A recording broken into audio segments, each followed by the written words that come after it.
مکان بیچو فلاں کا قرضہ دو. نہیں آ رہی بات میرا خیال ہے. بہن وراثت مانگ رہی ہے, بیچ اس مکان کو جس پہ تو قبضہ کر کے بیٹھا ہوا ہے 1000 گز کے بنگلے پر, بیچ کے اس کا حصہ دے. اب دے تو تڑاک پہ آ گیا ہوں میں. یہ تمیز سے سمجھانے والی باتیں ہیں ہی نہیں.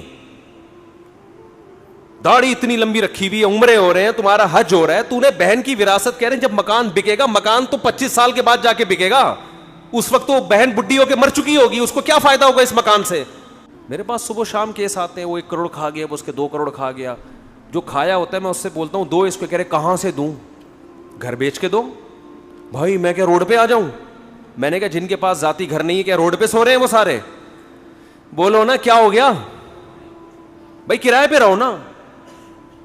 نہیں جی میں کیسے گھر بیچوں, میں نے فلاں کا 2 کروڑ دینا ہے, 3 کروڑ دینا ہے, میں گھر کیوں بیچوں؟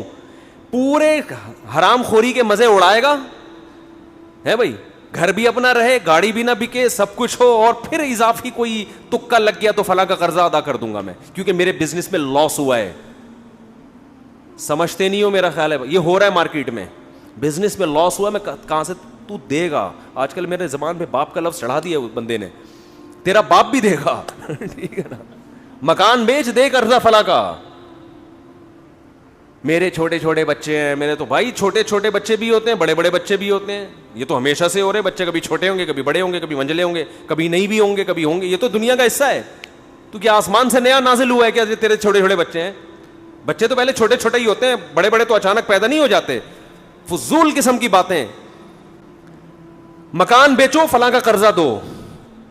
نہیں آ رہی بات میرا خیال ہے. بہن وراثت مانگ رہی ہے, بیچ اس مکان کو جس پہ تو قبضہ کر کے بیٹھا ہوا ہے 1000 گز کے بنگلے پر, بیچ کے اس کا حصہ دے.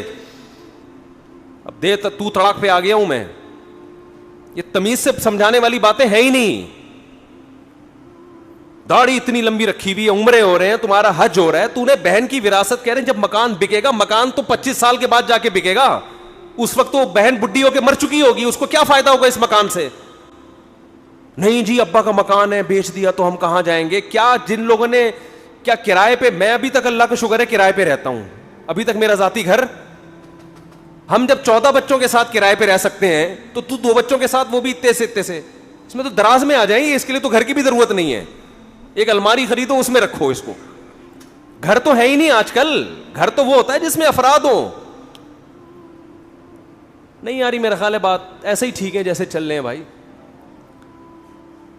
گھر تھوڑی ہے یہ جو ایک آدمی کو گھر ہے, اس کے لیے اتنا ٹینشن ہے یار.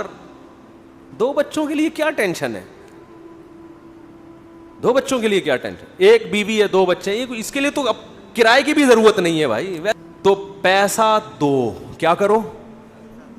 یہ ہے نا میرا مکان بک جائے گا, کوئی مسئلہ نہیں ہے, آپ کا مکان بک جائے گا. یہ مکان اصل نہیں ہے, آپ کا مکان اصل میں وہ قبر ہے. جہاں بھی راحت اندھوری نے شعر کہا تھا نا, 2 گز صحیح لیکن میری ملکیت تو ہے. اے موت تو نے, کیا شعر ہے یار, اے موت تو نے مجھ کو زمیندار کر دیا.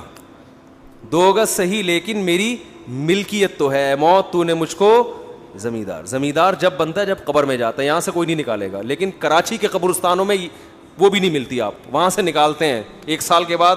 گورکن کہتا ہے تھوڑا سائڈ پکڑ ٹھیک ہے, دوسرا مردہ ڈالنا ہے آپ. آدمی کہتا ہے یار یہاں تو آرام سے سونے دو. کراچی میں قبرستان بھر چکے ہیں, ایک ایک قبر میں 10-10 مردے دفنائے جا رہے ہیں. تو وہ 2 گز کا پلاٹ بھی 10-10 مردے اس میں شریک ہوتے ہیں. ابھی ایک صاحب آئے کہ وہ ہماری والدہ کا انتقال ہوا تھا, اسی قبر میں والد کو ہم دفنا رہے ہیں, جگہ نہیں مل رہی.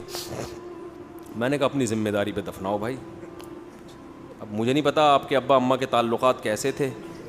ہاں ایسا نہ ہو کہ ہاں سوری ابا کا انتقال ہوا تو اسی میں اماں کو دفنا رہے ہیں. میں نے کہا ایسا نہ ہو قیامت کے دن ابا بولے یار یہاں تو مجھے تھوڑا سا انجوائے کرنے دیتے, لیکن اگر اچھے تعلقات ہیں پھر تو ٹھیک ہے. تو میں نے کہا دفنا سکتے ہیں, اتنا عرصہ اگر گزر گیا, لیکن باقی آپ کے ابا اماں کے تعلقات کیسے تھے یا ابا جانے, بولو آپ جانے. احتیاط اسی میں ہے کہ فاصلہ رکھا جائے. تو خیر پیسوں کے معاملے میں انسان کا پتہ چلتا ہے کہ یہ دل سے دنیا کی محبت اس کے دل میں ہے یا نہیں ہے. پیسوں میں دل بڑا کرو, دینا سیکھو, لے لو یار لے لو, مسافر خانہ ہے مریں گے. اور اللہ کا نظام ایسا ہے جو دنیا کو مسافر خانہ سمجھ کے پیسہ لٹاتا ہے, دولت آتی بھی اسی کے پاس ہے. رزق جو ہے نا ایسے آتا ہے سینگ مار کے گھستا ہے, جیسے بیل نا, آوارہ بیل جیسے ٹکرے مار مار کے گھستا ہے نا لوگوں کے گھروں میں, ایسے رزق گھستا ہے. لیکن اللہ پہلے آزماتے ہیں کہ تو مجھ پہ اعتماد کرتا بھی ہے کہ نہیں کرتا. دینا سیکھو, کسی کا حق اپنی جیب میں مت رکھو. اور دیکھو مالی معاملات میں اللہ نے ایک اور حکم دیا ہے بہت اہم. اچھا لوگ یہ بھی دیکھ رہے ہوتے ہیں فلاں کو ضرور, میں اپنا 2 کروڑ کا مکان بیچوں گا تو فلاں کو ضرورت کیا ہے, وہ تو اتنا کھاتا پیتا آدمی ہے. او بھائی جان, جب کسی کا پیسہ آپ کے ذمے ہوتا ہے تو آپ نے دینا ہے اس کو, وہ چاہے زرداری کیوں نہ ہو, ٹھیک ہے نا. اس کو ضرورت ہے یہ نہیں ہے شریعت میں, آپ نے دینا ہے. وراثت دینی ہے. ایک بھائی کروڑ پتی, ابھی ایک ویڈیو وائرل ہوئی تھی, پتہ نہیں صحیح ہے غلط ہے, کہ وہ بہن وراثت مانگ رہی تھی, اس کو بھائیوں نے کوٹا. مجھے نہیں پتا وہ صحیح ہے, فیک بھی ہوتی ہیں چیزیں, یا بعض دفعہ کیس کچھ اور ہوتا ہے, بنا کچھ اور دیا جاتا ہے. لیکن بعض دفعہ ایسا حقیقت میں ہوتا بھی ہے. بہت سے علاقوں میں بہن وراثت نہیں مانگ سکتی, اسے پتہ ہے میرے نمازی پرہیزگار بھائیوں کو غصہ بولو آ جائے گا.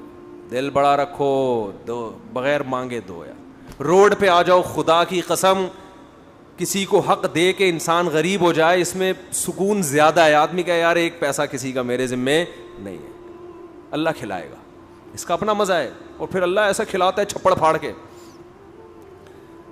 میں اکثر ایک واقعہ سناتا ہوں نا, پہلے زمانے میں تو دینی مدارس کے پاس وسائل بہت کم ہوتے تھے, تو ہم کتابوں میں ایک واقعہ پڑھتے تھے. ایک بہت بڑے بزرگ, نام ذہن میں نہیں ہے ان کا, انہوں نے کیسے غربت میں پڑھا.